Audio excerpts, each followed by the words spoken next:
Hello everyone and welcome back to my YouTube channel. I am Samson and I am back with another episode. First things first, I want to say is rest in peace Diego Maradona and Papa Bouba Diop. Both recently passed away. Very sad. Obviously, I think Papa Bouba Diop was only 40. It's really young. Don't really know what the cause of death was, but it's really sad. It's definitely some sort of illness, they said. So very sad. But condolences to him, condolences to his family, and obviously Diego Maradona was probably the biggest shocker in world football. Um, but I think to hear the song about him battling with the fact that he's been battling with his demons for a very long time. I honestly can't remember too much about Maradona. He was before my time. From on this, obviously the famous hand of God, we all know that. But apparently, other than that, it's all stories of what a great football player he was. Yeah, it's really sad. So rest in peace. Prayers up to the families of those two players, former players. And yeah, let's get into the show. By watching this on my YouTube channel, thank you. Don't forget to share, like, comment, subscribe, all that jazz. And also, if you're listening to this, I've also decided to firstly put this on as a podcast sort of audio thing. So if you're listening to this on a streaming service, also don't forget to subscribe and keep up to date. If you don't want to see my face and you just want to hear my voice, my lovely voice, then don't forget to follow the podcast page and leave us a like and a rating, thumbs up hopefully. Cool. A lot to unpack, a lot to get into, a lot's happened this week, and as I'm currently recording this, it's Monday night football going on, so Fulham and Leicester and Villa and West Ham are still to play. Well, Fulham are winning 2-0 at the moment at half time. But yeah, so I'm just going to recap over the weekend analysis because I've got a busy week ahead of me and I won't have time to recap before the next weekend's fixtures. So let's get into it.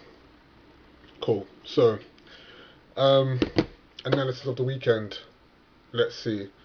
Liverpool just got came up short at Brighton. No thanks to their shyness in front of goal. Well, thank you for Diego Jota. Thank God for Diego Jota because without him, boy, we would have struggled this season. But yeah, they got Salah, VAR. Brighton, to be fair, had chances to win the game. From what I saw of the game, Liverpool didn't deserve to win. Brighton done well. Brighton probably should have won, if anything, if I'm honest. That one-on-one chance, forgot the guy's name, and he just puts it completely wide of Alisson's left-hand post. Mope missing a penalty, but then obviously they got their luck at the end. Whether it's a penalty or not, contact was made. The referee decided to give a penalty. Is what it is.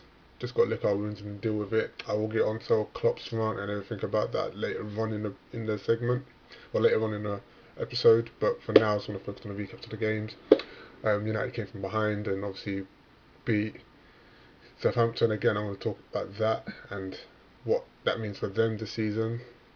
But Southampton obviously come up short after taking the lead. Another form and display, great display from James Ward-Prowse. Just highlighting the fact that he should be at a much better club than Southampton. No disrespect whatsoever to Southampton. Who else played on the weekend? Chelsea and Tottenham. The game of the weekend that people were building up and were excited for. Basically, Chelsea and Tottenham were like Tyson and Jones, Mike Tyson and Roy Jones Jr. on the weekend. Literally, just a ball draw. I'd say ball draw, but yeah, everyone thought there'd be goals, but I guess people are forgetting that Tottenham under Mourinho are a lot more solid defensively, and Chelsea now under Frank are not leaking goals as well. So yeah, it wasn't an entertaining game we all had hoped, but it is what it is. So a little bit about that as well later. Who else came on? Arsenal. I don't know what's going on at Arsenal. Arteta. Um, and as I was gonna say, as someone who doesn't support Arsenal, even though I have a soft spot for Arsenal, because Arsenal was one of the first teams that I knew when I first started watching football. Like it was Arsenal and Liverpool. So I could have been an Arsenal supporter if I'm all honest, in all honesty, but thank God I chose Liverpool. Um, I, I have a soft spot for Arsenal. So with that being said, I still, like everyone else who's not an Arsenal fan, enjoyed the meltdown of Arsenal, the capitulation of Arsenal under Wenger, and then under Emery, and now under Arteta. But I don't want to see Arsenal become a team that's no longer a top six side that can't even get into Europe, let alone I can't even get into the top 10, let alone not get into Europe. I don't want to see Arsenal become a mid-table, lower table team because that will be truly shocking and heartbreaking. If I'm honest, if I'm honest with you, it's mate, I really don't know what to say. Honestly, I might have to get an Arsenal fan on here and ask them what's happening with them with their team because I honestly can't figure out what's going wrong. Um, People saying no, I don't know what people are saying because people are saying people are blaming Arteta, people are blaming Pepe, people are, not Pepe, sorry, the strikers. People are blaming saying people are saying bring Ozil back. People are saying fuck Ozil off and buy someone else. People are saying the defense is shit. I don't like it's the whole team. People are still blaming Sam Kroenke. Like I really don't know. So yeah, Wolves, but well done to Wolves. Wolves done well. After what looked like a horrible collision with Raul Jimenez. Um, yeah, so hopefully, I think they said he's got a fractured skull, so hopefully he's okay now, and he's gonna, he can be back on the fields as soon as possible, basically. I think the same thing happened with Ryan Mason at Hull, and he had to retire. So it's not, but then again, the same thing happened with Petr and he came back. So yeah, hopefully Raul Jimenez can get back on the pitch soon. What else happened on the weekend? I think that is it.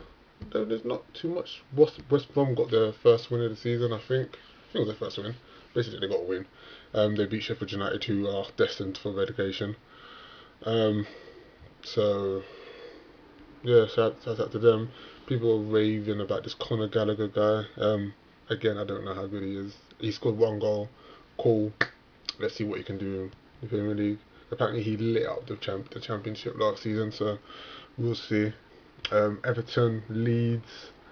Thank God Everton lost because I don't want to see Everton challenging for. Um, I'd much rather Everton be in Arsenal's place and Arsenal be in Everton's place. If I'm honest with you, that's just me personally. Obviously, they've been a Liverpool fan and whatnot. Um, City ran riot. That was probably the game of the weekend. City beating Burnley. Okay, they scored five and it was against Burnley. Fair enough, but and against Burnley's backup keeper, I'm assuming that was a Nick Pope goal. But again, maybe Nick Pope was dropped because he's been poor this season as well. I don't know. But yeah, it was good. Good from City. It was definitely the reaction they needed after the defeat to Tottenham last weekend. So no, so salute to City. They're definitely the team of the weekend, the game of the weekend, should I say, and the team of the weekend. But yeah, so that was my analysis of the weekend or recap of the weekend. I am going to the topic of the shows. I am going to do so I'm just going to talk about why Klopp is angry. Well, why Klopp's moaning, should I say? Because I'm getting annoyed of it. I'm getting annoyed of him always complaining. As a Liverpool fan, I know you're shocked, right? But no, it's annoying for me to hear him always complain after every game. As well as the fans complaining. I'm going to talk about United and their comeback, and plus Cavani a little bit as well, and also fans being back allowed into certain stadiums next weekend. And then at the end, I am going to talk about. Well, I was going to talk about the race for the Golden Boot again, but no one in the contention for the Golden Boot scored this weekend. So yeah, chalk that off. But yeah, so far I'm going to be talking about. I'm going to introduce a new topic and do a team of the week. So the players that I felt performed really well this week in the Premier League. So why is Klopp complaining, moaning, angry, whatever you want to call it? So at first I think we all agreed with Klopp. We all agreed that um, firstly, the fact that you can't use 5 subs in a game, and it was the fact that such a tight, congested schedule of fixtures, well, players this season during this whole COVID thing or whatever. We all agreed that it was a mistake for them not to use 5 subs. Cool. Then when certain players started getting injured on international duty in league games, um, not even before that. I think VAR came into effect as before that. We all agreed VAR. Who's calling the shots at VAR? Is it ex referees? Is it just people who are just sitting behind the screen who have never played a game of football? Like, who's calling the shots? And why is it offside for someone being from just pointing or being a toenail or an armpit offside? Why is that okay? But then when it's certain situations, when it comes to fouls or certain serious fouls, they're not looking into that as well. I don't know. So we all agreed, we all on board. Cool. Then players start getting injured, international duty, not international duty, and cool, we get it. But at some point, you have to realize. At some point, so you just have to shut up and get on with it. And I'm not telling Klopp to shut up, or maybe I am. I don't know. But like, we get it. We get it. It's a shit season, or it's a shit environment of a season. You know, COVID, fans not being allowed in the stadiums, players being forced to play at a much congested fixture scheduling that they're not used to. Blah blah blah blah blah. For some reason, there's international fixtures in thrown in the midst of that. Cool, but having the same complaint over and over again. I mean, personally, again, Klopp's a type of person that wears his heart on his sleeve, and I think us as Liverpool fans love it. But sometimes, as a Liverpool fan, or even just as a fan in football in general, it can be annoying. Sometimes it's good, and it's enjoyable. It's fun to watch him go on and around and express his emotions and feelings. At some point, it's just like shut up and just get on with it. So one thing I'm highlighting is of the weekend. The BT commentator Des Kelly, I think his name was asking Klopp. No, was talking to Klopp about something, and then Klopp just went into a rant about the broadcasters forcing Liverpool to play a mid-afternoon kick-off game after playing a midweek Champions League game on a Wednesday, and then playing again 12:30 on a Saturday. He was complaining about why it had to be Liverpool that played the 12:30 on a Saturday. Why couldn't it have been Crystal Palace and Newcastle, who played the Friday? Oh, I forgot so they played as well. Newcastle won 2-1. Um, yeah, so I guess it was the right choice by Steve Bruce to, from what my understanding, rest certain players from the week before when they lost. But anyway, back to Klopp. So yeah, he's complaining about that, and I think he understands that it's not the. He understands that his bosses sign off on this, but he doesn't understand. The broadcasters are basically paying these players' wages. So no, hold on, let me see this right. I was on a rant and I just got confused. Why are you complaining, Klopp? Why are you complaining? Honestly, I don't understand. Yeah, honestly, just get over it. The broadcasters, obviously, for the broadcasters to make the money to pay the Premier League players, clubs, sorry, their money for television rights and whatnot, they have to draw in the biggest crowd. Now, bearing in mind, most, obviously, once fans start getting back in stadiums and whatnot, a lot of fans don't want to see West Brom v Sheffield United. I'm not gonna lie to you. I wouldn't pay or not. I would not stay up and watch Sheffield United versus West Brom or Palace versus Newcastle. It's not an entertaining game, but what I will want to watch is Brighton v Liverpool. Based off of the fact, one, I'm a Liverpool supporter. Liverpool are one of the biggest teams in the country right now. Yes, but also the fact that Liverpool play attacking and exciting football again, and also Brighton, who may not be the best team in the country, but are a team that are not. They don't hold back. You saw them against United.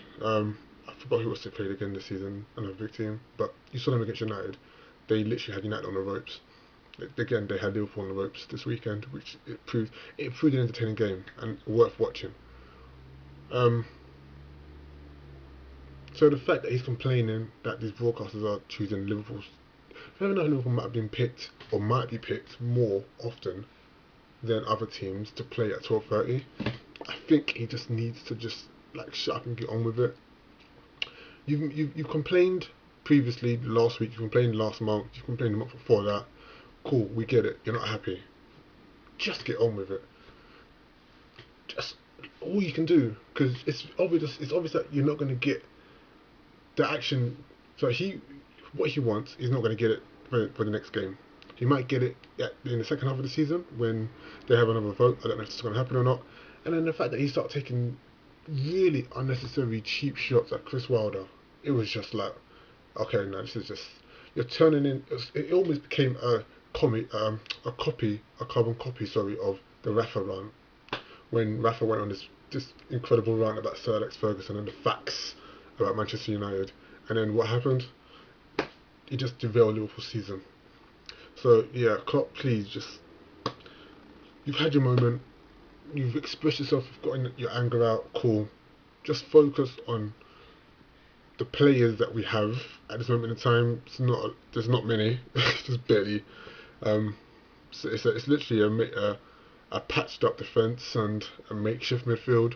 But let's just focus, because at the end of the day, this is what's going to happen, and this is why I feel like Klopp should just keep his mouth shut, say nothing, and let people come to him later on in the season and be like, you know what, you were right. This is what should happen. Once he's quiet, he sits back to say nothing else about the situation. What's going to happen is our players are going to come back from injury, because we've got, I think, the most amount of players that are out right now because of injury. So most of our players are going to come back, barring two so far this season, are going to come back before the end of the season anyway and be fit, and we might have a stronger finish to the season rather than, as opposed to a shaky middle or beginning, whatever. So what's going to happen is other teams whose players are so far okay are going to start dropping like flies, because it's eventually going to happen. There was 4 muscle injuries for Liverpool v Brighton. It's going to be more muscle injuries for other games, other teams. So when it happens to other teams, and other teams are going to be in Klopp's position, other managers are going to be in Klopp's position, and be like, you know what, this is wrong. We need some more. We need to make more subs available. Blah blah blah blah blah blah. People are going to be like, you know what? Back in October or November or even December, when Klopp was moaning about this whole thing, he was right. We should have backed him. Then you can just, sit back with your arms back, feet up, cigar in your mouth, and be like, I told you, boys, with his cheeky grin. I mean, come on, that's all that can happen. All that can happen. But yeah, personally, I think Klopp should have shut up and just get on with it. Get over it, sorry, and just get on with it. But again, like I said earlier, he's someone who expresses himself, who wears his heart on his sleeve. Get it? So this is not just going to be something that he's just gonna deal with and keep quiet about, because he's not the type of person. Which again, you either love it or hate it about him. Sometimes I love it, sometimes I hate it. At the same time, I hate it, but it is what it is. He is who he is. So yeah, let me know what you think about that. But yeah, I mean, to be honest, I'd rather have Klopp than than a yes man who just like a Roy Hodgson. So cheap shot, unnecessary. Anyway, other thing I want to talk about, United and Cavani. United were United in the first half, that's all I can say. Oh, it was looking so promising. It was looking so promising. Another defeat for United. I was going to be excited, happy. Ollie at the wheel. Ha ha ha. Yeah, right. Fucking hell. They bring on Cavani, the fucking 37-year-old reject from PSG. Comes on and scores 2. That's 3 goals now he scored in the league so far. I think that's more than what he scored in the entirety of last season. Fucking hell for PSG.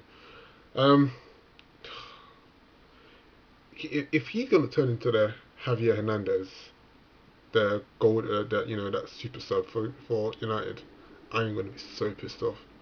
Now I know I've said earlier that I have a soft spot for Arsenal. That I don't want to see Arsenal. I would much rather United be in Arsenal's position right now. I would love to see United in Arsenal's position. I hate United with a passion.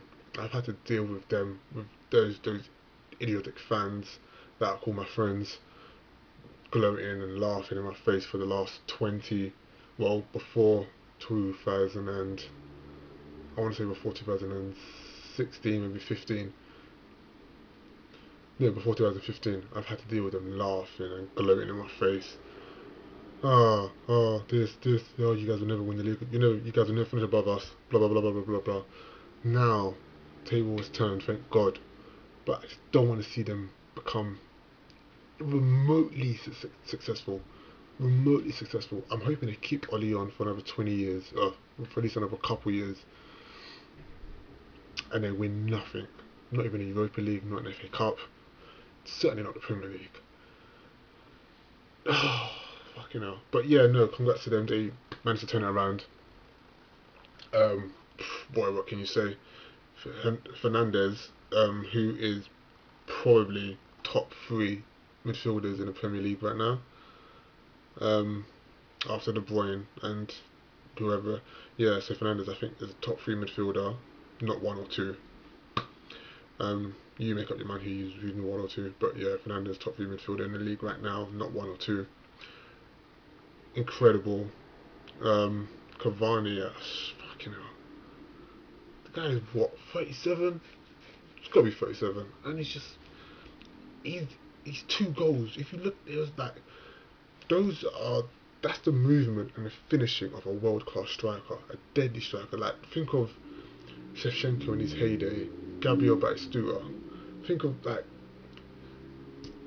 top quality players, like world class strikers in their heyday, finishing, make those type of movements and that little deft touch to just fucking hell, it's quality, quality. I'm upset they signed him. I thought when they signed him he was just gonna be a joke, probably gonna get 1 goal. Fucking hell, this guy's been incredible so far for them. But yeah, hopefully that's the end of it, and it doesn't last, it doesn't continue, but we'll see. Breaking news. Well, not so much breaking news, but something that almost slipped under the radar while I was recording this. Cavani is caught up in some sort of racial storm. Apparently, one of his friends posted an Instagram story of him, and he responded calling his friend Negrito. I don't know how you say it. Can't really say it with the Spanish phrase, but yeah, Negrito, and obviously that's the Latin term for black. And people are saying, Gary Neville in particular, saying that Cavani should have some sort of diversity and racial, some diversity in training, some shit like that. I don't know. Gary Neville's talking again, but basically, there's a lot of people, especially if you look at the comment section of certain Instagram posts from TalkSport, Sport Bible, and all of that are talking about people saying, "Oh no, it's not a racial term. It's not a racial term because it means black in his language. So it's calling someone black isn't racial. Blah blah blah blah blah." Which fair enough, it's not. But why would you call someone your black friend? Doesn't make sense. Then also on top of that, you're saying, that when Suarez called Evra Negrito, because obviously he's Uruguayan as well. Yeah, you're forgetting about Uruguayan. So when Suarez called Evra Negrito, everyone, obviously cool, barring Liverpool fans, but everyone, not actually some Liverpool fans, me included, but everyone was saying, no, lynch him. He should be banned for longer than 8 games he was banned for, or 6 games he was banned for. He should be banned for life. Liverpool should be ashamed of themselves. Blah blah blah blah blah blah. Liverpool are a racist club. But now that it's Cavani, you know, hero at the weekend, who I've just recently praised, but fair enough, hero at the weekend, and this other crap. Nah, it doesn't mean racist. And by the way, there's a lot of white people saying this. that's saying it's not racist. I mean, who better to tell you what's racist than a white person, right? But yeah, it's very hypocritical. Hypocritical. It's fine. Now, did he? If whether his friend took offence to it or not, that's another story. But you can't hide from the fact that it is used as a racial slur, especially in these countries where racism is a big issue. So yeah, again, I don't know too much about it. I've just can't only recently seen this, so I may have to do some more digging and researching and whatnot. But yeah, for me, um, I might say Cavani. I mean, after all the praise I've just given him for his actions on the pitch, his actions off the pitch, bit embarrassing. Obviously, he's apologised, blah blah blah, and all of that. But yeah, oh man, yeah. It'll be interesting to see what happens. I'll if he doesn't get banned, um, the FA's stand against racism and all that is not going to be taken serious. Um, yeah, we'll see what happens. But fuck it, I'm sick of all of these um, false hopes of that things are going to get better. That there's no racism in football, and then you have things like this happening, and then you have these idiotic fans telling you it's not racist. It means black in his language. So if you have a black, so would you call someone as? So would you refer to your friend as your black friend? It doesn't make sense. Like why? Oh man. But yes, last on the agenda. It's going to be a quick one today. So last on the agenda, fans back in stadiums. So government guidelines are being eased and restricted. The fans are being allowed back in stadiums in certain tiers, depending on what areas are in what tier, obviously. So as far as I know, and as far as I care about, Liverpool fans are allowed back into stadiums because they are in tier 2. So I think it's only 2,000 fans back in the stadiums. Cool. The only problem I have with that is I live in London, so being selected or being allowed to go into a Liverpool home game while there's only 2,000 capacity, I think is going to be now near impossible. Um, I believe priority is going to be made to either local fans or season ticket holders. Sadly, I'm neither. I mean, it is what it is. I have to hope that Liverpool getting a Liverpool getting away game soon to a London team, and I can go maybe comma, sneak in somehow there like a Fulham or who they playing? We still got to play Tottenham. I think we're playing Tottenham in a couple of weeks at the Tottenham Stadium, so I'm going to try and see if I can get tickets there. If anyone got the hook up, let me know, please. Um, yeah, the Tottenham. We still got to play Fulham as well. So Tottenham and Fulham we still got to play because we played Chelsea, Arsenal, and West Ham. So I think they're the last. And Palace. I think we played. Have we played Palace? I don't know. So yeah, so Palace, Fulham, and Tottenham are the next 3 London teams we've still got to play. So I'm hoping I can get a ticket, maybe sneak in. Hopefully they're all away as well, so I can get a sneaky ticket in to the stadium to watch. But yeah, fans back in stadiums, great news for some. I feel like this whole fan capacity limit is wrong, only because, like I think I agree. I think I'm just saying the same thing as everyone else, where I feel like they should not do it based on capacity, because certain stadiums hold different capacities. What they should do is percentage wise, because certain stadiums are big enough. So, for instance, Old Trafford, it's a 80,000 seat stadium. To say that only 2,000 fans are allowed in is ridiculous. Like you can allow more fans in to an 80,000 seat stadium. Like if anything, you can allow like 50%. Because what I feel like they don't realise is you can put a fan in one seat, leave this sort of like cinemas, and if that fan in that seat is not with someone from the same household as them or the same bubble as them, leave a space, another fan, and continuation throughout the stadium. Now, when it comes to sitting in front and behind, the gap. So what you got to do is you got a fan in one seat, You've got a fan in one seat, so the camera can see. You've got a fan in one seat. You leave a space if there's not with someone in the same bubble. Another fan, right? So you've got that gap. Now in that gap, the seat in front and the seat behind, front and behind, you've got a fan and then a gap for there. You see what I'm trying to say? Like, it's a sequence of gaps for fans. So it allows. Now their biggest issue probably is half time, before kickoff, half time and full time, where fans are going to be rushing to the toilet, getting a bite to eat, some drink, whatnot, which I understand.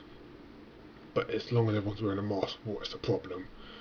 You regulate people to wear masks. If people don't wear masks, you have stewards there, security people there. Kick them out. It's not that difficult. Like, it really is not that difficult.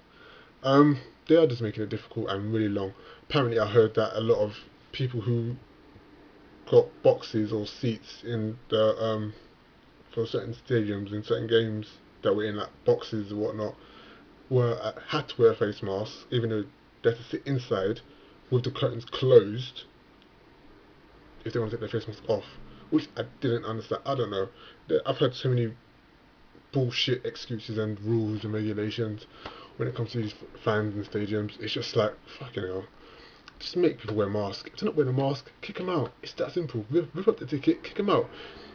If they're season ticket holder, then cancel the season tickets or ban them for a few games. Like, it's like, I feel like everyone has a better solution for the FA to deal with these situations, apart from the people who are paid to do this. I don't. It literally is crazy. It's crazy. But what can you do?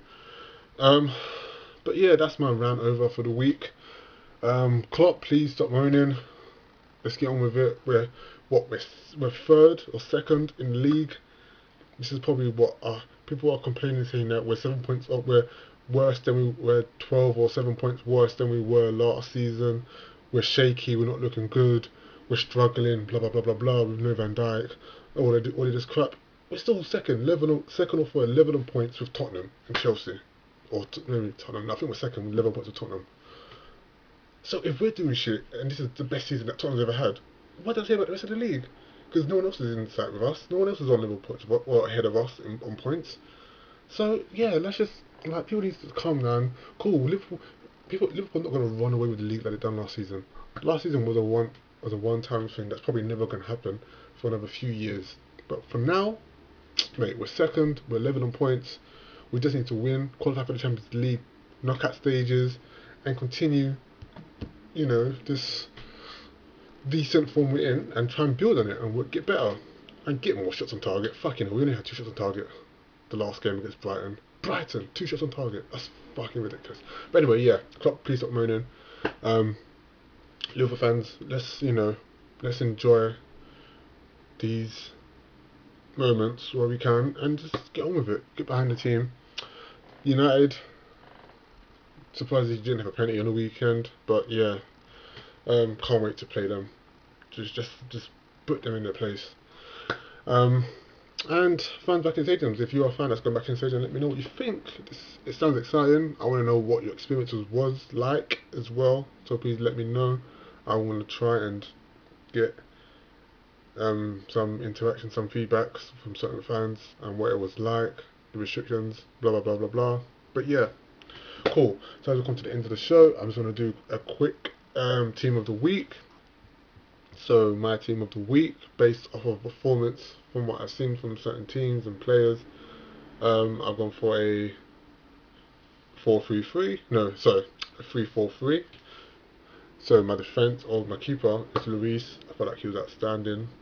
Made 2, maybe 3 great saves against, incredible, important saves, should I say, against Chelsea. Really solid. I mean, I've always seen Lloris as a top tier goalkeeper. I won't say world class, a top tier goalkeeper, but he's always prone to make a mistake or two. He has a mistake in him, basically, as everyone knows, even Tottenham fans know. So yeah, but I feel like yesterday he was well. I felt like the other day he was outstanding, done well, and as important as Son and Kane is for Spurs, Lloris is just as important for them as well. So yeah, so my keeper for the week is Lloris. My defence, I have gone for Eric Dyer, Thiago Silva, and Connor Cody. I feel like all three individually had a decent, solid enough game. Um, there wasn't, to be honest, there wasn't any standout defenders for me personally this weekend, but those three for me were, I think that probably stood out for me. But again, yeah, that's my opinion. You know, I could be wrong. Let me know. Midfield, I've gone for Højbjerg, Kevin De Bruyne, James Ward-Prowse, and Fernandes. KDB was just excellent as always, same as Højbjerg for your Tottenham. I'm not even gonna lie to you, I didn't think he was that good when he was at Southampton, but boy oh boy, he is shining in that Tottenham midfield. So shout out to him and KDB, who is the best midfielder in the Premier League right now. So yeah, whoever you want to pick as number 2, let me know. It's your choice. James Ward-Prowse I picked because he got a goal, albeit being a free kick, got an assist, and it's just a crucial linchpin to that Southampton midfield. He's a crucial linchpin to that Southampton midfield, and I feel like I've said this again, and I'm going to say it, keep saying it, he deserves to be at a bigger club, a much bigger club. But sadly, he won't get into a Liverpool, Man City, or even a United midfield, or even a Chelsea midfield, which only leaves Tottenham or Arsenal. He will definitely get into Arsenal midfield. I think he will suit well at Arsenal's midfield. Tottenham's, I don't think he'll get ahead of. Who is in Tottenham's midfield? They've got them in Ndombele, Højbjerg, and they've got someone else, but I don't know. I can't figure out who the other one is. The third one in the midfield is, but yeah, he'll definitely get ahead of Ali in my opinion. But yeah, he deserves to. If it's not a Tottenham or an Arsenal, then he deserves to move to probably a different league, different country to get some, because he deserves to be playing at least minimum Europa League football, if not Champions League football. And Fernandes, because he was the orchestrator of United's comeback last game out against Southampton. Again, he is probably the third best Premier League central midfielder or attacking midfielder, whatever you want to call him. He is probably United's best signing in the last 7 years since Fergie left. It was their best signing. Yeah, definitely the best signing since Fergie left. He is just incredible. So I would love him at Arsenal, at Liverpool. Sorry, I would love him. Arsenal would love him. Trust me, I would love him at Liverpool. Um, Definitely ahead of Navigator or Ronaldo right now. Yeah. So that's my midfield, and my attackers were 3 goal scorers on the weekend: Jota, Cavani, Mahrez. Jota, because Jota is just in incredible form right now, and literally the lifesaver of Liverpool not getting anything from Brighton on the weekend. Cavani again, because he is. I'm hoping it's just a glimpse and not something that becomes consistent. But he was incredible, world class. He proved why he has been world class for so many years. And Mahrez, because the hat-trick hero, albeit against a shit Burnley side, but still a hat-trick hero nonetheless. But yes, that's me. We've come to the end of the show. If you've managed to survive this because of you love the sound of my beautiful voice, thank you, or my beautiful face, thank you for watching, listening. Please, I know I've said it before, please don't forget to like, comment, share, and subscribe, or give me a rating. I'm and thank you for being on this incredible journey with me. It's incredible, I know, but I'm starting off. You know, I'm only going to get better. So thank you so much, and yes, I will see you again, hopefully next week. I am going to try and put out as much content as possible on YouTube and also on as a digital streaming platform as well. So either build ups, and I'm looking into interviews to do, whether it be other fans or ex-players. Let me know who you would like me to try and get on, and we'll see what happens from there. But yes, every view counts, every listen counts, every like counts. Please, every comment counts. Just let me know. Anyway, thank you for listening. Thank you for watching, and I will see you again next time. Peace.